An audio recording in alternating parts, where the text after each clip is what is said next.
자, 이제 오늘로써 나는 그리스도인입니다. 제가 이제 성품에 대한 설교를 시작했는데 벌써 마무리할 때가 되었고요.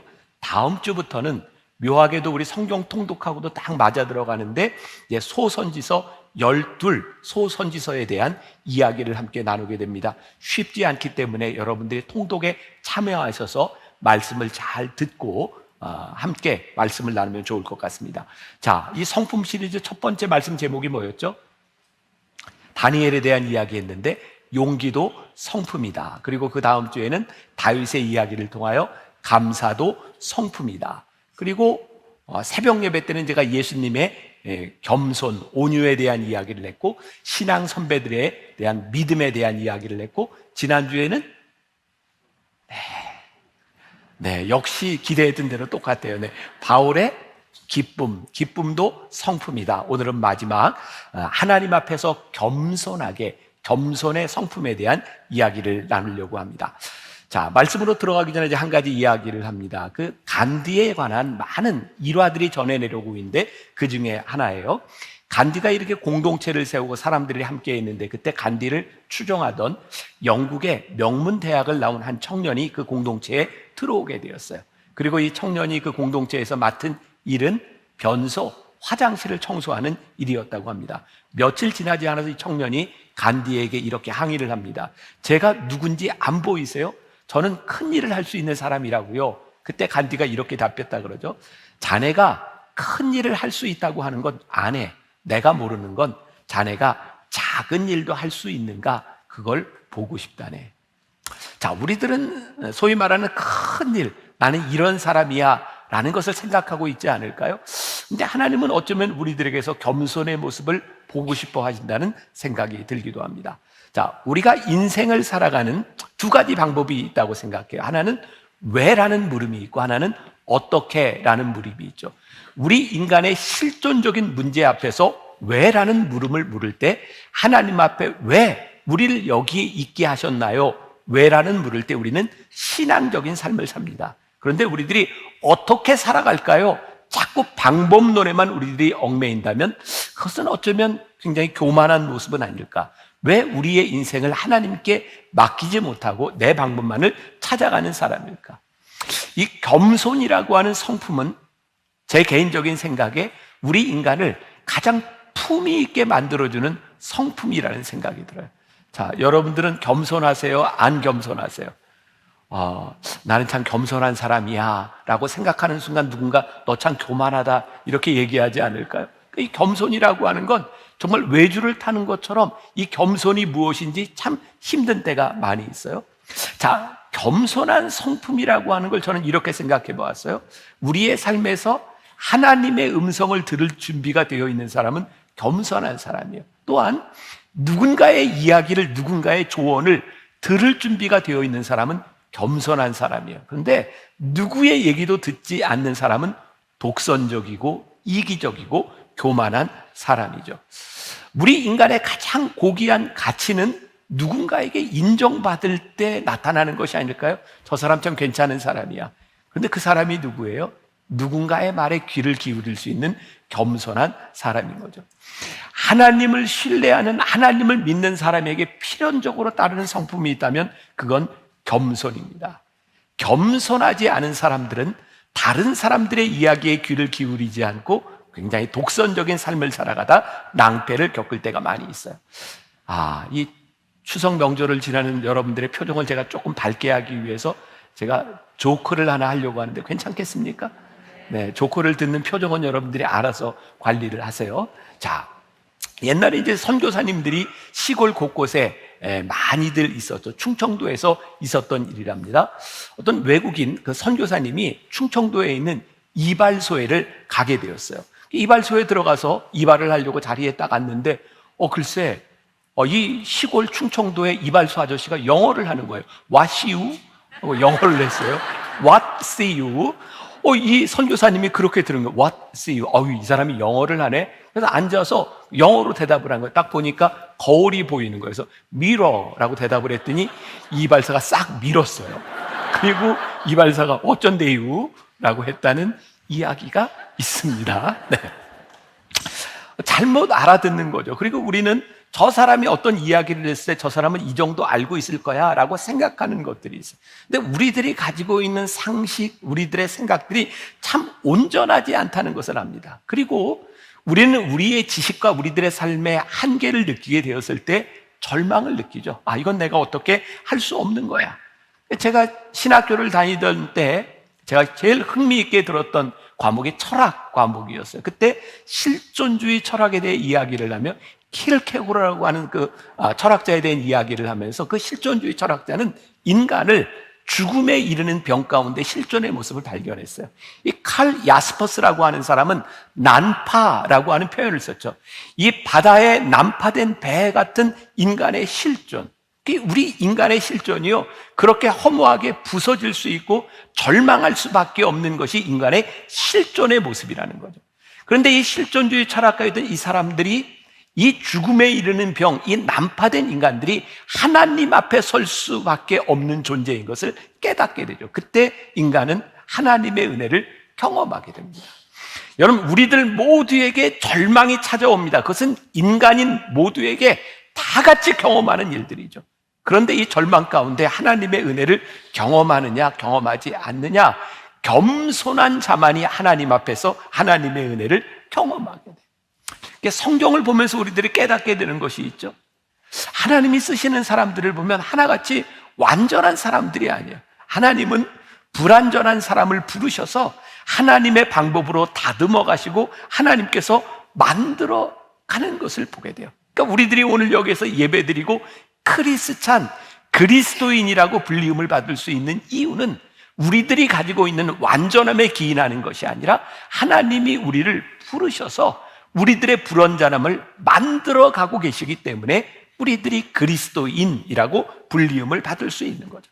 자, 오늘 본문으로 들어가 보면 신명기 8장 2절에서 이렇게 말씀하고 있어요. 같이 한번 봅니다. 시작. 내 하나님 여호와께서 이 40년 동안에 내게 광야길을 걷게 하신 것을 기억하라. 이는 너를 낮추시며 너를 시험하사 내 마음이 어떠한지 그 명령을 지키는지 지키지 않는지 알려 하심이라. 그렇구나. 하나님께서 이스라엘 백성으로 하여금 40년 동안 광야의 길을 걷게 하신 이유가 있구나. 그 이유가 성경에 뭐라고요? 그들을 낮추셔서 광야 가운데서 그들이 어떤 사람인지를 하나님께서 보시기 위해서 그들을 광야로 걷게 하셨다는. 성경 말씀의 근거에서 보니까 우리들의 삶에 광야에 같은 시간을 지날 때, 우리들의 인생에 정말 힘든 그 황무지 같은 길을 걸을 때 그것이 그냥 있는 일이 아니라 하나님께서 우리를 낮추시기 위하여, 우리가 어떤 사람인지를 알기 위하여 하나님께서 의도적으로 우리를 어디로? 광야로 걷게 하셨다는 거예요. 하나님은 우리 인간에 대한 본질적인 모습을 너무나 잘 알고 계시는 거예요. 우리들이 무언가를 할 수 있다고 생각하는 굉장히 철저하게 자기중심적이고 이기적인 우리들의 모습 속에서 우리는 절대로 하나님을 의지하지 않는다는. 그러니까 하나님과 우리들 사이의 관계, 우리의 신앙의 관계는 우리들이 하나님을 의지하고 하나님의 은혜를 경험하고 살아가느냐에 있는데, 이 관계를 어떻게 철저히 낮추는 작업을 통해서 하나님께서 그렇게 우리를 만들어가고 계셨다는 거예요.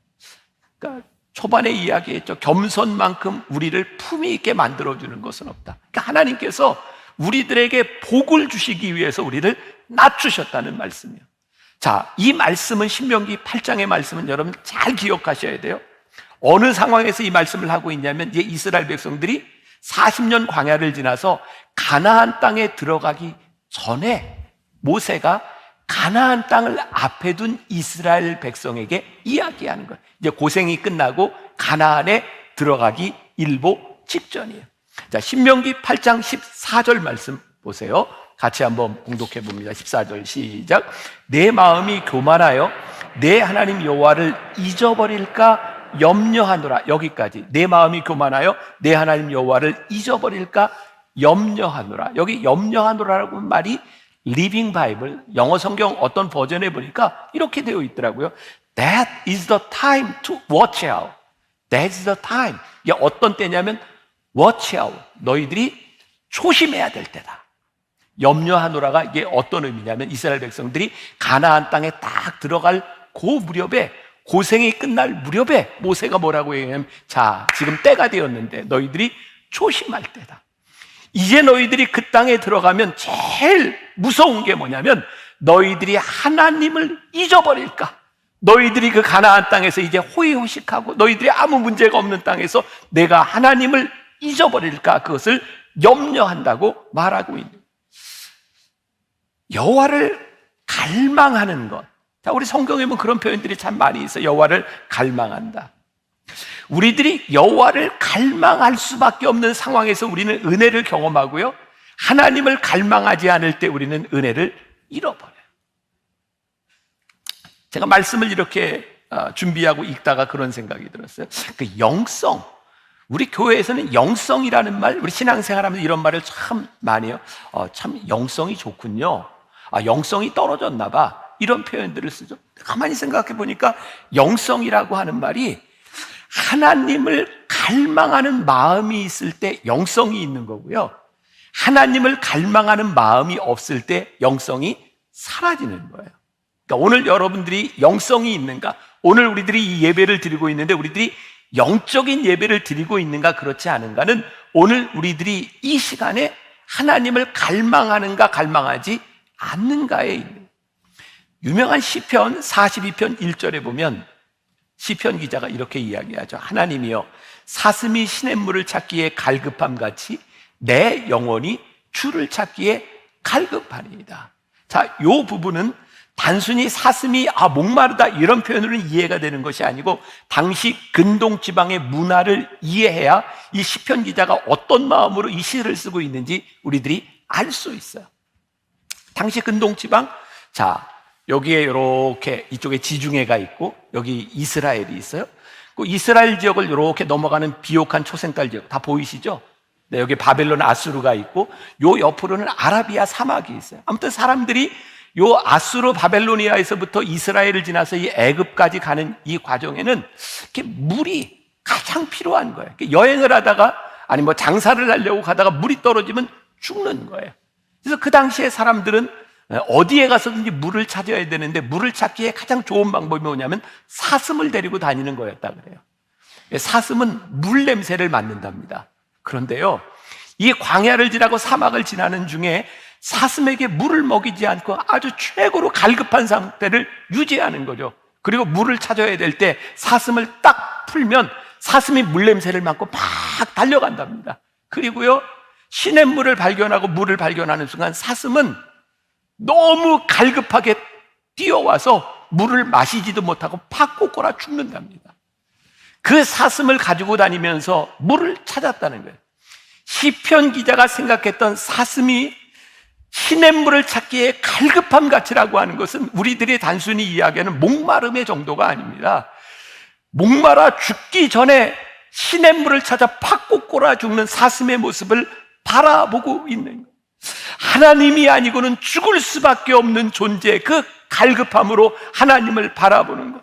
하나님의 도우심이 아니면 내가 살 수 없는 존재, 나의 어떤 권리도 하나님 앞에 다 내려놓을 수밖에 없는 존재, 우리의 피조물이 창조주이신 하나님 앞에 하나님의 은혜를 고백할 수밖에 없는 상태, 그게 영성.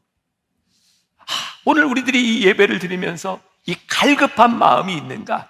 그때 우리는 영성이 살아있는 거예요. 그리고 영성이 살아있는 사람은 하나님 앞에서뿐만 아니라 이 인간들이 살아가는 이 세상 가운데서 겸손할 수 있는 거죠. 신앙의 불행은 갈급함이 사라지는 거예요.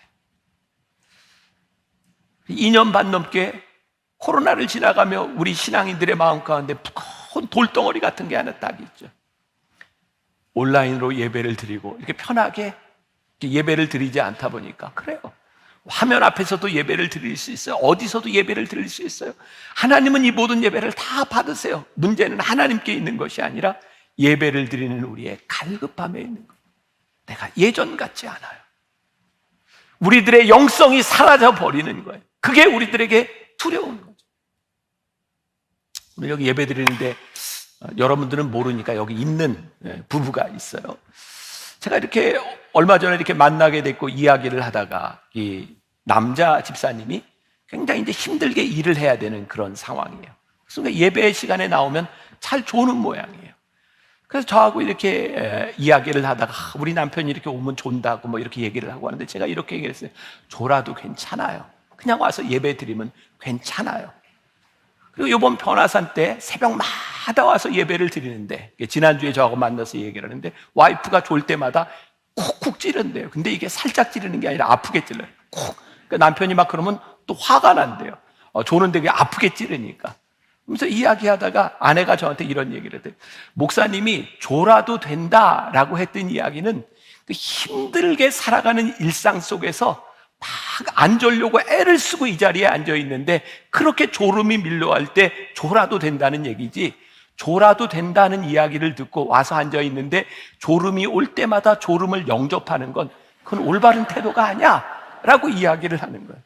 제가 이 말에 참 중요한 진리가 있다고 생각해요. 우리들이 살아가면서요, 우리들이 견딜 수 없는 일들이 참 많아요. 우리의 연약함들이 참 많아요. 그런데 그것들을 그냥 다 자연스러운 것으로 받아들이는 것이 아니라 하나님 앞에 우리의 영성이 살아있어서 갈망하는 마음으로 하나님 앞에 서지 않으면 우리는 이 세상 한가운데서 얼마나 교만한 사람이 되어 살아갈 수 있는지 몰라요.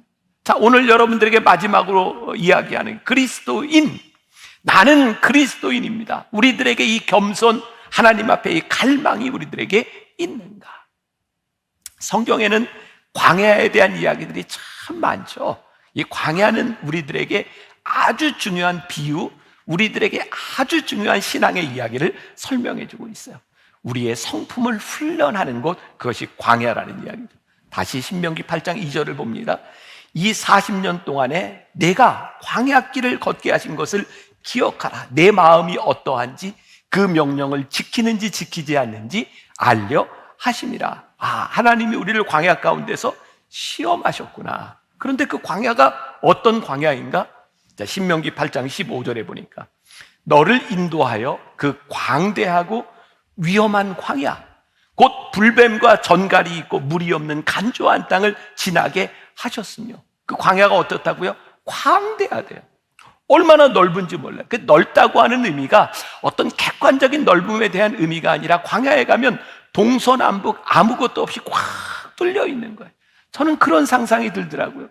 만일 우리들이 걸어가는 길에 산도 있고 좀 빌딩도 있고 보이지 않는 곳이 있다면 우리들이 그런 생각을 할 것 같아요. 그래, 조금 있다가 필요할 때 저 뒤에서 누가 딱 와서 나를 도와줄지도 몰라. 기대감이 있을지 몰라요. 근데 광야는 그런 기대감이 없는 거예요. 아무리 봐도 저 뚫린 사방 한가운데서 나를 도와줄 것이 아무것도 없는 것처럼 보여요. 게다가 거긴 너무 위험한 거예요. 아무것도 보이지 않는다고 생각했는데 밑에 전갈이 다녀요. 게다가 먹을 물이 없어요. 얼마나 위험한 곳인지 몰라요. 그래서 이스라엘 백성들은 그 광야, 광대한 땅, 건조한 땅, 전갈이 있는 땅, 그 위험한 곳을 지나며 하나님을 의지할 수밖에 없었던 거예요. 그래서 이스라엘 백성들은 광야에서 뭘 경험해요? 물을 내시는 하나님을 경험하죠. 그 광대한 곳에서 먹을 것이 없을 때 그들에게 만나와 메추라기를 주시는 하나님을 그들이 경험하죠. 사방이 뻥 뚫린 그 광활한 곳에서 그들을 도우셔서 전쟁에 이기게 하시는 하나님을 경험하죠. 이스라엘 백성들은 그 40년 동안 뭘 경험하게 되었을까요? 우리의 힘으로 할 수 있는 것이 아무것도 없구나. 하나님의 도우심이 아니면 우리들이 설 수 없는 존재이구나. 그런데 하나님께서 우리를 도우셨구나. 하나님만이 우리들의 유일한 소망이 되심을 그들이 발견하고 그 역사를 경험하게 되었을 때 그들은 하나님 앞에 겸손할 수밖에 없었던 거예요. 올해 한국인 지성 가운데 아주 큰 별이 하나 졌어요. 고 이어령 장관이죠. 그분에 대해서 이야기할 때 이런 표현을 많이 썼습니다. 철갑의 논리로 무장하고 그리고 기독교에 대해 비판의 글을 써왔던 사람이 이어령 전 장관이. 근데 그분이 그 온누리교회에서 하는 프로그램이죠. 저기 일본의 러브 소나타라고 일본 사람들에게 이렇게 선교하는 그런 프로그램에 같이 갔다가 동경 프린스 파크 호텔에서 무릎을 꿇고 돌아가신 하용조 목사님께 세례를 받습니다. 그게 굉장히 큰 한국 사회의 이슈가 됐었어요. 아니, 저 사람이 무릎을 꿇고 세례를 받아? 근데 그 이어령 씨가 세례를 받을 수 있었던 중요한 이유 가운데 하나가 그의 인생의 광야를 만난 거였어요. 사랑하는 딸이 암에 걸렸고 눈이 보이지 않고 사랑하는 손자가 자폐증에 걸리고 그의 인생에 그의 문제로 해결할 수 없는 그 광야 가운데서 하나님이 그를 낮추셨어요. 결국 그는 무릎을 꿇고 하나님 앞에서 세례를 받죠. 그때 그가 고백했던 내용이에요. 잠깐 제가 읽어드립니다. 인터뷰했던 내용이에요. 그렇습니다. 절망해보지 않은 사람은 절대로 영성을 가질 수 없습니다. 자기 파괴라는 극적인 것이 없이는 영성을 갖기 힘듭니다. 그래서 세속적으로 편안한 사람은 하나님을 받아들이기 힘든 것이죠. 이 땅에는 빛만 필요한 것이 아닙니다. 어둠도 필요합니다. 하나님은 빛과 어둠이 합쳐진 그레이존, 회색지대인 궁창에서 만물을 창조하셨습니다. 빛과 어둠을 알아야 인간 한계를 초월해 영성의 세계로 갈 수 있습니다. 이어령 씨는 그렇게 얘기하죠. 젊은 날 자기 사진과 지금의 사진을 보면 영 다른 사람이라고. 옛날에 썼던 글과 지금 그가 쓰는 글은 완전히 다른 글이라고. 이제 교만한 현자가 아니라 겸손한 현자로 하나님 앞에 기도하고 글을 쓰죠. 그래서 그가 썼던 글 중에 유명한 것이 어느 무신론자의 기도였어요. 그 중에 한 부분을 제가 또 읽어드릴게요. 하나님, 나는 당신의 제단에 꽃 한 송이 촛불 하나도 올린 적이 없으니 날 기억하지 못하실 것입니다. 그러나 하나님, 모든 사람이 잠든 깊은 밤에는 당신의 낮은 숨소리를 듣습니다. 그리고 너무 적적할 때 아주 가끔 당신 앞에 무릎을 꿇고 기도를 드립니다. 좀 더 가까이 가도 되겠습니까, 하나님? 당신의 발끝을 가린 성스러운 옷자락을 때 묻은 이 손으로 조금 만져봐도 되겠습니까? 그리고 그 손으로 저 무지한 사람들의 가슴 속에서도 풍금 소리를 울리게 하는 한 줄의 아름다운 시를 쓸 수 있도록 허락해 주시겠습니까? 인생의 광야를 지나간 겸손한 현자의 고백이죠. 우리들의 인생의 광야 가운데서 하나님을 만나는 체험, 하나님 앞에 무릎을 꿇어본 사람, 그 하나님을 만난 사람, 그곳, 우리 인생의 광야에서 무릎을 꿇어야 하는 이유이죠. 광야에서 우리는 무릎을 꿇고 겸손하게 하나님 앞에 설 수 있으니 말입니다. 자, 오늘 본문을 통해서 다시 한번 확인하는 게 있어요. 신명기 8장 16절. 내 조상들도 알지 못하던 만나를 광야에서 내게 먹이셨나니 이는 다 너를 낮추시며 너를 시험하사 마침내 내게 복을 주려 하심이었느니라. 하나님께서 우리로 하여금 광야를 걷게 하신 이유, 광야에서 우리를 겸손하게 하신 이유가 뭐라고요? 하나님께서 우리로 하여금 복을 받게 하기 위해서 광야로 지나가게 하셨다. 겸손의 성품을 우리들에게 만드시는 이유는 하나님께 필요한 것이 아니라 우리들이 복받는 인생이 될 수 있도록 하나님께서 우리를 겸손의 사람으로 빚어가고 계신다. 겸손의 사람은 어떻게 될 수 있을까요? 우리의 옛 성품을 다 버려야 되겠죠. 광야에서 우리들이 가지고 있었던 못된 습관들을 다 버려요. 저는 한 번도 매니큐어를 칠해보지 않았지만 요즘 이렇게 네일 아트 이런 게 많이 유행하죠. 매니큐어를 새로 칠하려고 하면 이전에 했던 거 다 벗겨내야 되는 거 아닌가요? 그냥 계속 발라요? 우리들이 페인트 칠을 할 때면 새로운 페인트 칠을 하려면 낡은 페인트 다 긁어내야 되는 것 아닌가요? 저에겐 그런 생각이 드는 거예요. 하나님께서 우리를 광야에서 겸손하게 만드실 때 우리들이 가지고 있었던 옛 성품들을 싹 벗겨내시는구나. 그리고 이 광야에서 우리로 하여금 하나님의 사람으로 살아가도록 만드시는구나. 이 겸손함이 우리들에게 주는 유익이 무엇일까요? 먼저 하나님은 겸손한 자를 존귀케 만드신다는 거예요. 자, 베드로전서 5장 6절 말씀 봐요. 참 좋은 말씀이에요. 그러므로 하나님의 능하신 손 아래에서 겸손하라. 때가 되면 너희를 높이시리라. 이 말씀을 딱 듣는데 저에게 떠오르는 이렇게 이미지가 있어요. 요즘도 그런 게 있는지 모르겠어요. 예전에 이렇게 유원지 같은 데 가면 이렇게 오락 하는 게 있는데 그때 두더지 잡는 게 있어요. 아세요? 이렇게 돈을 넣고 딱 망치를 하나 들고 있으면 두더지가 이렇게 오르잖아요. 튀어 오르면 망치로 몇 개나 때려잡느냐. 근데 저에겐 그 이미지가 생각나는 거예요. 하나님께서 겸손한 놈을 볼 때는 망치로 톡톡톡톡 때리실 것 같아요. 이놈 들어가. 그런 이미지가 생각이 나는. 하나님께서 우리를 높이시는 것은 교만한 자를 높이시는 게 아니라 교만한 자를 낮추시고 겸손한 자를 높이시는 분이 우리 하나님이시구나.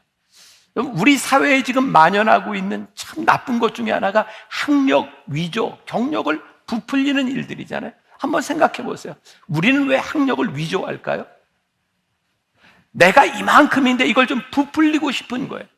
그러니까 여러분들 가운데도 여러분들의 이력과 여러분들의 삶을 부풀리려고 하는 사람들에게는 겸손이 없는 거예요.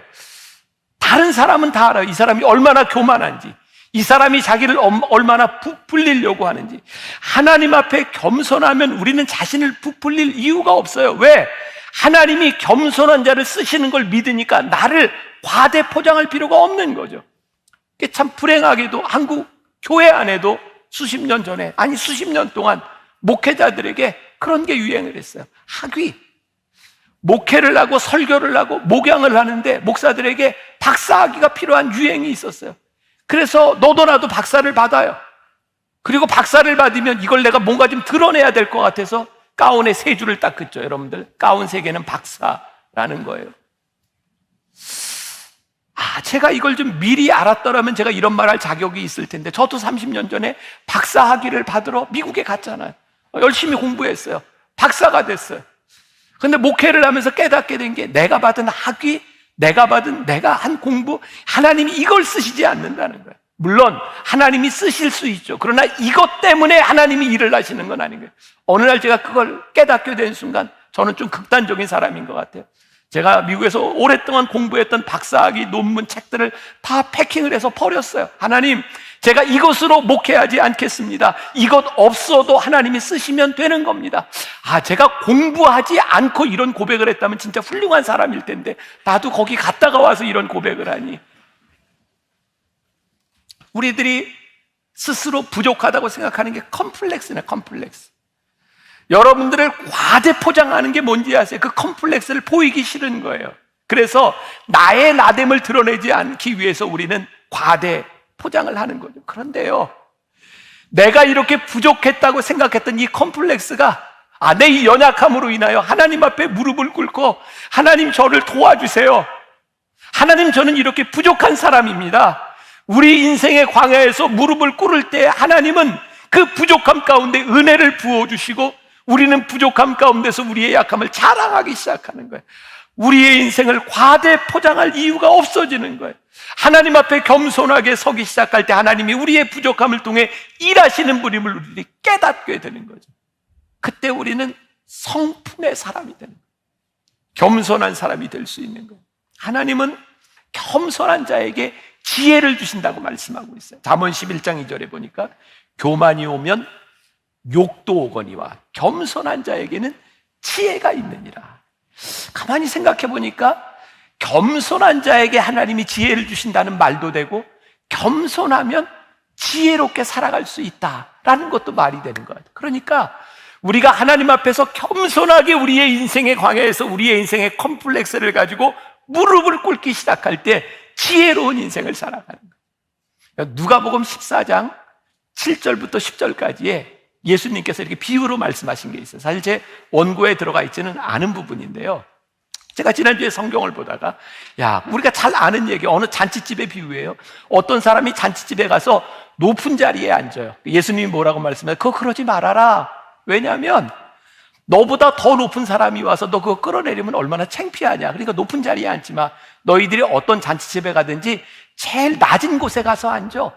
그러면 사람들이 온 다음에 주인이 와서 당신이 앉아야 될 때는 이 자리입니다 라고 얘기하면 그게 얼마나 영광스럽겠냐. 그러니까 높은 자리에 앉지 마. 가만히 보면 우리들이 인생을 살아가는데 아주 지혜로운 처세술처럼 보입니다. 그런데 이 비유는 처세술에 관한 게 아니에요. 비유예요. 마지막 날 하나님께서 우리를 잔치집에 부르실 때 우리들이 어디에 있는가, 우리들의 모습을 보여주는 일입니다. 제가 어제 이 설교를 듣고 계실 것 같아요. 어떤 정치인하고 이렇게 이야기를 하게 되었어요. 그분이 그런 이야기를 하더라고요. 정치에 대해서 젊은 사람들에게 특강을 할 때는 이야기할 때면 꼭 지켜야 될 거 몇 가지 이야기하는데요. 정치를 하려면, 국회의원 이런 거 얘기하는 거죠. 정치를 하려면 꼭 지켜야 될 것이 있는데, 대통령 후보나 아무튼 당대표나 이런 사람이 섰을 때는 늘 그 당대표 그 후보자의 오른쪽 귀 왼쪽 귀에 서야 된대요. 요 뒤에.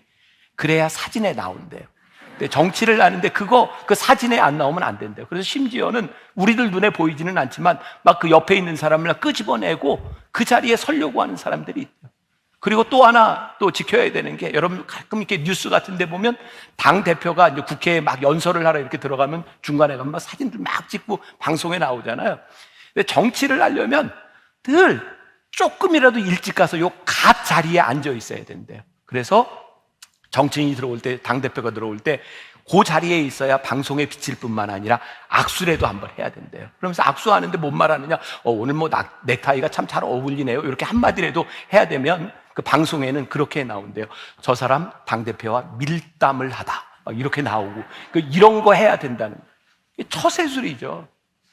우리 인간들이 이 땅 위에 살아가는데 성공하려면 드러나야 된다는 거예요. 근데 성경은 우리들에게 다른 논리를 이야기하고, 너희들 그러지 마라. 겸손해라. 너희들이 너를 높이려고 자존심을 세우지 말고 하나님 앞에 너희들이 자존심을 내려놓으면 하나님께서 너희의 자존감을 높여주신다. 만일 하나님을 믿는 우리들에게 이 세상에서 살아가는 성공의 비결이 세상 사람들과 동일하다면 우리는 하나님 앞에 겸손한 삶을 살아갈 수 없는 사람. 우리가 그리스도인, 나는 그리스도인입니다. 하나님 앞에 무릎을 꿇고 하나님의 음성을 들으며 하나님 앞에 겸손하게 살아가는 사람, 그게 그리스도인인 거예요. 제 기준이에요. 큰 인물, 작은 인물 어떻게 구분해요? 저는요, 큰 인물은 참 누군가의 이야기를 잘 들어줘요.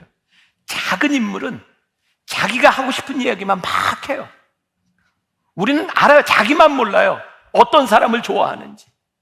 여러분, 우리가 나이가 들고 노인이 되고, 저도 이제 이런 얘기 할 자격이 있어요. 저도 곧 60이 되니까, 저도 노인 되니까 노인 비하 발언을 좀 할 수 있어요. 저도 노인 될 거니. 왜 나이가 들면 왜 사람들이 기피하는가? 큰 이유 가운데가 말이 많아지는 거예요. 그러니까 나이 들면서 말이 많아지면 안 돼요. 말이 많아지는 이유는 내가 이만큼 알고 있고 누군가를 가르쳐 주려고 하는 거예요. 내 인생을 이만큼 살아왔으니 나는 알아. 우리가 끝까지 이 세상을 살아가며 하나님 앞에 겸손하고 누군가의 이야기를 들으려고 하지 않으면, 겸손하지 않은 사람은 품위를 잃어버리는 거예요. 그래서 우리들이 노력해야 되는 게 있어요. 하나님 앞에서 무릎을 꿇고 하나님의 음성을 들을 뿐만 아니라 누군가의 이야기를 잘 들을 수 있는 사람. 성경에 보니까 예수님께서 우리들에게 약속하신 게 있어요. 보혜사 성령님을 약속하셨더라고요. 너희들이 무엇을 할지 생각나게 하실 거고, 너희들이 무엇을 행할지 누가? 보혜사 성령님이 우리에게 말씀해 주시겠다는 거예요. 그러니까 겸손한 자가 되어야 복된 인생을 사는 거예요. 하나님의 말씀에 귀를 기울일 수 있는 사람이 되어야 되는 거예요. 지혜는 겸손한 자의 특징이죠. 우린 다 알잖아요. 조금 어줍지 않은 지식을 가지고 막 드러내려고 막 이렇게 얘기하는 사람들. 그렇죠. 여러분들 머리에 생각나는 그 사람. 맞아요. 자기만 모르지 주변 사람들은 다 알아요. 나는 그리스도인입니다. 어떤 사람? 하나님 앞에 무릎을 꿇고 우리의 인생의 광야에서 하나님의 인도하심을 들을 수 있는 사람. 우리가 이 세상에서 그리스도인으로 살아가며 독선적이지 않고 우리 주변에 있는 사람들의 말을 듣고 존중하고 내 자존심을 내세우는 사람이 아니라 하나님께서 높여주시는 자존감을 가지고 살아가는 사람들, 그게 성품의 사람이 아닐까요? 그게 복된 인생을 살아가는 사람이 아닐까요? 오늘 여러분들 가운데 광야를 지나고 있다면, 아니 여러분들 인생에 앞으로 만날 광야가 있다면 기억하세요. 나를 왜 이 깊은 어둠 속에 홀로 두시는지, 어두운 밤은 왜 그리 길었는지, 나를 고독하게, 나를 낮아지게, 세상에 어디도 기댈 곳이 없게 하시니요, 우리로 하여금 겸손하도록 무릎을 꿇도록 말씀하신 이것을 기억하며 나는 그리스도인입니다, 겸손한 우리 성품을 가지도록 노력하고 기도하고 하나님 앞에 설 수 있는 여러분들이 되시기를 주님의 이름으로 간절히 축원합니다.